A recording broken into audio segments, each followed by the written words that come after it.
Hello दोस्तों, मैं doctor Amandeep Singh स्वागत करता हूं आपका कहानियों के इस अद्भुत संसार में। मैं कहानियां सुनाता हूं, जुगनू हूं, रोशनी दिखाता हूं। एक बार की बात है कि एक ऋषि अपने छोटे से बच्चे के साथ पहाड़ के ऊपर चढ़ रहा होता है। अब बड़ा ऋषि तो बड़े आराम से पहाड़ के ऊपर चढ़ता है, लेकिन जो छोटा बच्चा होता है वो बार बार गिरता रहता है। वो रास्ते में अपने पिताजी से पूछता है कि पिताजी, मुझसे क्यों नहीं चढ़ा जा रहा। तो पिताजी कहते हैं, बेटा कोशिश करो, मैं पहाड़ के ऊपर जाके तुम्हें बताऊंगा। अब दोनों बहुत ही मेहनत मशक्क़त के बाद पहाड़ के टॉप यानी ऊंचाई पर यानी उसके बिल्कुल सिरे पर पहुंच जाते हैं। और वहां पर बच्चा फिर सवाल पूछता है और पिताजी बताते हैं कि बेटा अभी तुम छोटे हो, जब तुम बड़े हो जाओगे, तुम्हारे बाजुओं में दम आ जाएगा, तो तुम भी मेरी तरह ही पहाड़ आराम से चढ़ पाओगे। लेकिन पिताजी, आप बहुत बलशाली हो, आप शेर से नहीं डरते, आप हाथी से नहीं डरते, आप लकड़बग्घों से नहीं डरते, लेकिन मैंने देखा है कि इस पहाड़ ने आपकी भी सांस फुला दी है। बिल्कुल बेटा, तो मैं क्या ये मानूं कि ये जो पहाड़ है ये इतना विशाल है, इतना महाकाय है कि जंगल में यही सबसे ताकतवर और यही सबसे बड़ा है? नहीं बेटा, ऐसी बात नहीं है। इस पहाड़ को कुछ लोग आते हैं, वो हथौड़े छेनी के साथ इसको खोदते रहते हैं, इसको तोड़ते रहते हैं, और कुछ बड़ी बड़ी मशीनों के साथ आते हैं जो लोहे की बनी होती हैं, जिनसे इस पहाड़ को मैदान में बदला जा सकता है। तो इसका तो मतलब हुआ पिताजी, फिर जो लोहा है वही सबसे शक्तिशाली हुआ दुनिया में।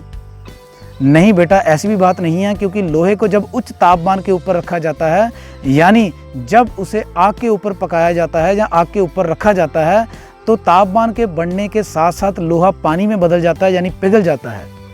तो पिताजी, इसका तो मतलब यही हुआ फिर आग सबसे ज़्यादा शक्तिशाली हुई? नहीं बेटा, आग भी सबसे ज़्यादा शक्तिशाली नहीं है, क्योंकि आग को जल के साथ यानी पानी के साथ ख़त्म किया जा सकता है। इसका तो मतलब यही हुआ फिर, जो मुझे समझ में आई है, कि जल ही सबसे ज़्यादा शक्तिशाली है। नहीं बेटा, जो जल है इसको वायु बड़े आराम से उड़ा देती है। उड़ाने का मतलब इसे वाष्पित कर देती है, और वायु बड़े आराम से इसे धीरे धीरे करके ख़त्म कर सकती है। तो पिताजी, इसका मतलब सिर्फ यही हुआ कि वायु सबसे ज़्यादा शक्तिशाली है? नहीं बेटा, ये हमें लगता था, लेकिन अभी अभी मुझे ये पता चला है कि वायु सबसे ज़्यादा शक्तिशाली नहीं है, क्योंकि एक इंसान नाम का प्राणी है जिसने वायु के ऊपर भी नियंत्रित कर लिया है। उसने वायु को ठंडा और गर्म करना शुरू कर दिया है अपने हिसाब से, और साथ के साथ वो कुछ टायर नाम की चीज़ के अंदर वायु को भरता है, और बहुत ही तेज़ी से वो सड़कों के ऊपर दौड़ते हैं, हमसे भी ज़्यादा तेज़ी से। तो पिताजी, इसका मतलब कि इंसान सबसे ज़्यादा शक्तिशाली हुआ? नहीं बेटा, इंसान भी सबसे ज़्यादा शक्तिशाली नहीं है, क्योंकि इंसान को चलाती है एक ऐसी चीज़ जो सबसे ज़्यादा शक्तिशाली है। वो क्या है पिताजी? बेटा, वो है इंसान का मन, या इसे हम कह सकते हैं कि इंसान की सोच। एक जो मन होता है इंसान का, वो भी सोचों का संग्रह ही होता है। तो बेटा, जो इंसान की सोच है वही सबसे ज़्यादा शक्तिशाली है।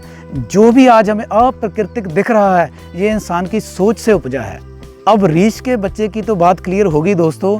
क्या हम भी इस बात को मानते हैं कि हमारी सोच बहुत ज़्यादा शक्तिशाली है?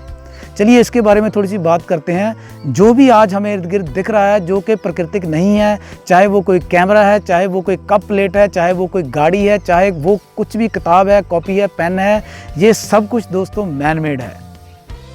आइए हम अपनी सोच के ऊपर यकीन रखें, इसको सकारात्मक बनाएं और ज़िंदगी में आगे बढ़ें। दोस्तों, आप क्या मानते हैं? क्या वाकई हम अपनी सोच से सारे काम कर सकते हैं?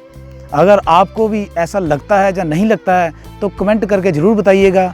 अगर वीडियो अच्छी लगी हो तो आप इसे लाइक ज़रूर करिएगा। और हाँ, अगर आप भी चाहते हैं कि आपके साथियों की, दोस्तों, मित्रों की जो सोच है वो पॉजिटिव हो, जिससे हम ज़िंदगी में, लाइफ में पॉजिटिव ट्रांसफॉर्मेशन ला पाएँ, तो दोस्तों इस वीडियो को शेयर करना मत भूलिएगा। और जाते जाते चैनल को सब्सक्राइब जरूर कर दीजिए, क्योंकि मैं यहाँ पर ऐसी ही ज्ञान से भरपूर, उत्साहपूर्वक और माइंड ट्रांसफॉर्मेशनल स्टोरीज़ लेकर टाइम टू टाइम आता रहता हूँ। आज के लिए इजाज़त चाहता हूँ। धन्यवाद। जय प्रकृति, जय भारत।